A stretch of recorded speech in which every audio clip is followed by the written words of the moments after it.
Hey guys, welcome to week 11, workout 4 for Canis Athletics Quarantine Fit. For today, you guys are gonna need a jump rope and preferably 2 dumbbells. RX weight for the workout today would be 2 50-pound dumbbells for the guys and 2 35s for the girls. Obviously, whatever you have, use it. And then if you only have 1 dumbbell, you can do singles for the movement that we're doing in the workout, but we'll get into that in a little bit. I don't want to spoil it. You also have a little bit of a strength piece that's going to work on some different variations of push-ups today.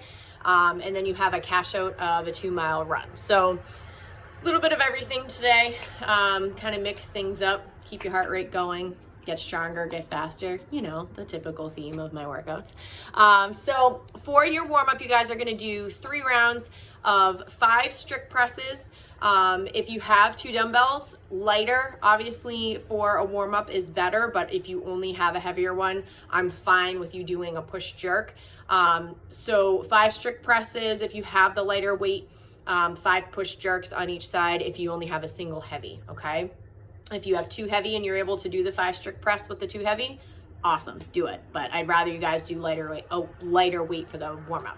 And then you're gonna do 10 up downs and then 15 singles with your jump rope, okay? So, I'm just gonna use 1 dumbbell for purposes of showing you guys what to do so I don't die before I go do my next workout later. So for your strict press, if you only have the single and it's heavy and you need to do the push jerk, just make sure we're dipping, okay, and landing in the dip. You can do a push press, dip, drive, okay? But if you're able to do that single, let's go ahead and do that, okay? So 5 on each side if you only have a single, otherwise 5 with the double. 10 of your up downs, so remember that's like our half burpee. All right, so start in your standing position, hands on the ground, feet kick back, no need for a push-up. Feet kick in, and we stand, all right? And then our 15 singles. Don't go and do double unders, even if you have double unders. All we're doing is just warming up the calves right now. We're not going for those dubs just yet, okay? So 3 rounds of that. For mobility, we're gonna do 1 minute each as usual.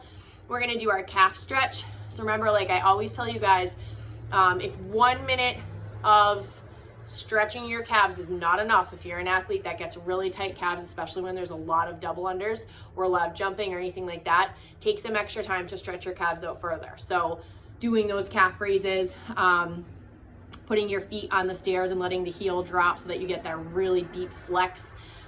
Whatever you need to do, even if you need to roll them out a little bit, I know sometimes that helps me. But definitely take the time to stretch those calves. I mean, you don't want any muscle to tear or, you know, get overtaxed, but calf muscles especially, because that speaks to a lot of other muscles in the leg, the feet, so you just definitely want to take care of those calves, okay? So 1 minute of a calf stretch. If you need more, go for it. Then we're going to do our straddle stretch, all right? So remember, as wide as you can and then as deep as you can into that straddle. You're going to have a dumbbell out anyway for your warm-up and your workout. Might as well utilize it. Grab it if you need to, have somebody pull you forward just to get that nice stretch in here in the legs, okay? Then we're gonna do our soldier kicks. So just alternating, just remember it's opposite hand to opposite foot. You can do it right in place, all right? You can make them as powerful as you want.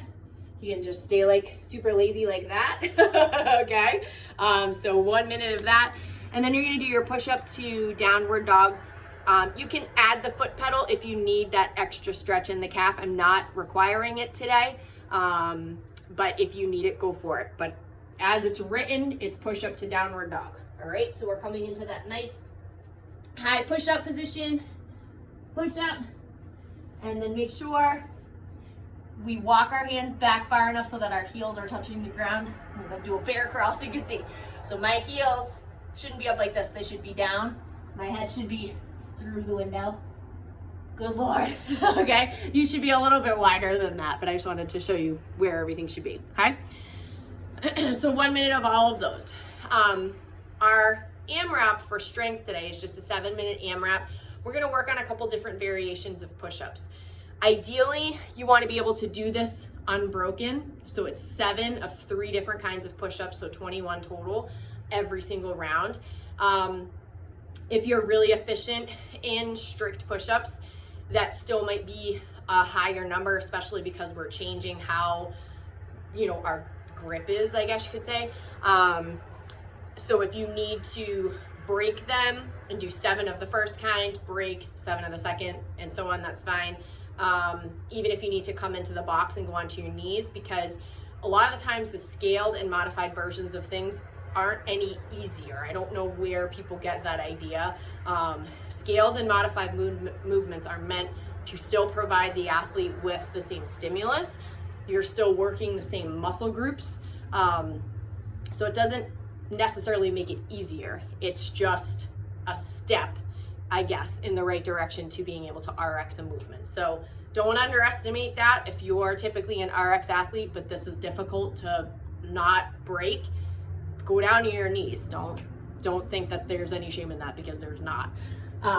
So the first grouping of push-ups you guys are going to do are a close grip or a triangle push-up. So your hands, you'd love them to be here.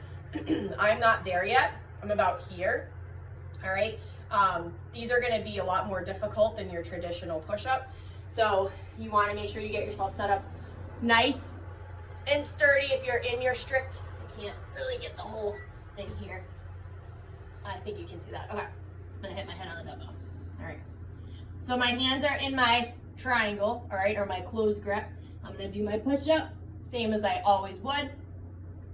Okay. I'm going to do 7 of those. I'm going to come out to my wide push-up position, which we typically don't do, but we're going to do that today. So 7 of these. Then I'm going to come into my normal push-up position. 7 of those. Okay. Actually, I think I have it as hand release. Yes, it's as hand release. So you can do hand release or you can do regular, whichever, but I have it programmed as hand release. I had to think for a second and bring my board over here. So 7 closed grip, 7 wide, and 7 hand release or regular push-ups. Break them as you need to. If you know going into it, you're gonna have to break no matter whether you're doing strict or on your knees. Do the same rep every single time. So if you know you can do 4, do 4, break, do 3. Do 4, break, do 3. You know, try to always keep it consistent anytime you have to break up a rep scheme, all right? So 7 minutes of that wonderful push-up workout. Then for your WOD, you guys are gonna need your dumbbells and your jump rope. You're gonna be doing 20-minute AMRAP of 35 double unders or 70 singles, moving on to 6 burpees over the dumbbell, and then 8 devil's presses. So if you are doing double dumbbells and you're able to do the full devil's press with the 2 dumbbells, you'll do the 8 or however many you need to do, 4, 4, 5, 3, however you need to break it up. If you're doing singles, I'd rather see you do 4 on each side. It's a lower number, so in a longer AMRAP, so it's pretty easy to work both sides evenly within the 20 minutes. I just know myself that I start to forget what side I'm on, so it's really not going to be the end of the world if you work the right side one more time than the left. But to make things easier for yourself, just stick with the 4 and 4 on each side, okay?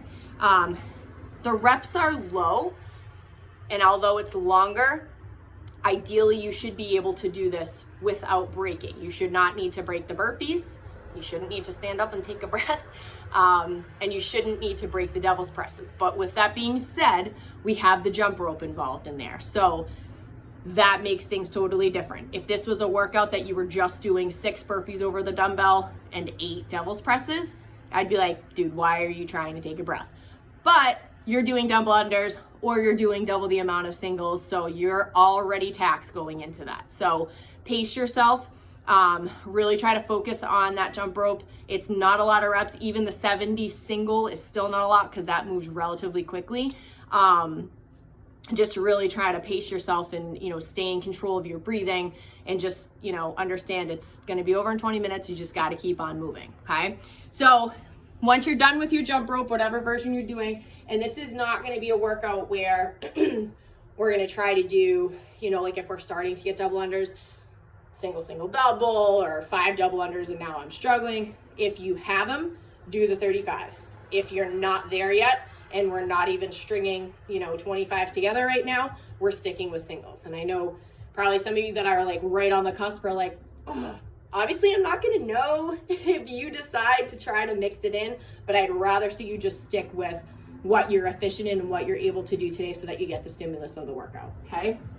That's the only reason why coaches will shy you away from something is you're either just not physically ready for it and we don't want you to get hurt, or you're not gonna get the stimulus of the workout by changing it, okay? For your devil's presses, I'm just gonna demonstrate just with one, but if you have the two, all right, imagine I have this guy down here, the second one. We're gonna start with our hands on those dumbbells, all right? Imagine my second one's right here. I'm gonna do my burpee in between my dumbbells. I'm gonna come up, snatch up my 2 dumbbells, okay? It's weird to do that as if I had 2, but only with 1.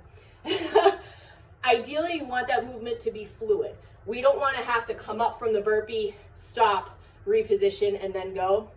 Jose's seen me do it. Don't do it. You want it to be nice and fluid. As you get warmer with the movement, it's easier. If it's not a movement that you're familiar with, it takes a second to be like, oh wait, okay, now I'm standing up again, I'm not in the burpee, you gotta do it, but it really should be fluid, okay?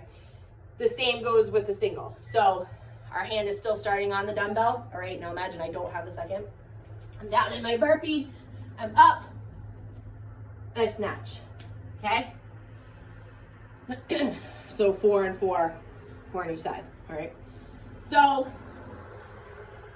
relatively low reps, a little bit higher strain workout, okay? Like I said, just pace yourself. Lower reps will sneak up on you. What do I always say to you guys when it's lower reps? But a longer workout, it means you need to move through those AMRAP, through those rounds to get a lot of AMRAP, okay? So your Casio is gonna be a 2-mile run. If you don't have the ability to do that, like always, however long 2 miles would take you as a cool down, not 2 miles as a sprint. So if you normally can run fresh 2 miles in 8 minutes, then, in 16 minutes, so an 8-minute mile, you're gonna probably wanna look more towards like 17 or 18 minutes for a cool down, all right? If you're somebody who typically runs a 10-minute mile, so 20 minutes for 2 miles, you're gonna be around 22 to 23 because it's a cool down, all right? You're already taxed. You wanna make sure, that's how long it's taking you. If you can't run, do that same amount of time for any cardio piece. So whether it's cycling, don't do any more jump roping, that's just insane. Even if you just go for a walk, all right, just make sure that it's somewhat brisk, but it's enough to cool your body down, okay? So that's it. If you guys have questions, let me know. Good luck with it. It's gonna be really humid in the next couple days, so if you can get it done early, that'll be awesome. Maybe even get it done outside. I don't know how many of you can do jump rope in your house. I can, but it's just weird. I'd rather be doing it in a gym, obviously, but outside's much better on a mat. So if you guys need anything, let me know, and I will see you next week for whatever workouts Jose wants me to do for you guys. So I'll see you then. Have a good weekend. Bye.